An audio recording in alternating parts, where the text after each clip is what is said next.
What's up everyone? In this video I'll show you the steps you have to take in order to use your own images on Midjourney.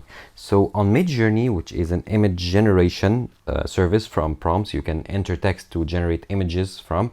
However, you can upload your own image to influence this generation. As you can see in this case here, you can upload this image and it'll influence or take reference for it to generate your own images. So the way you do so is you want to upload your image to the Discord server for Midjourney, and then you can copy the link of the image that you uploaded, and in the Midjourney bot you have the space where you enter the text, so you can write your own prompt, but you will have to insert the link after the /imagine command. So you can enter the /imagine command followed by the link, and then enter your text prompt and like describe how you want to generate your image or how your image you want an image to look like, and you want to enter as much detail as possible, and you'll have like options for the weight and aspect ratio parameters. You can edit these parameters or these settings the way you want to. The more you increase the image weight, the more it'll take reference and stick to the details in your image that you upload.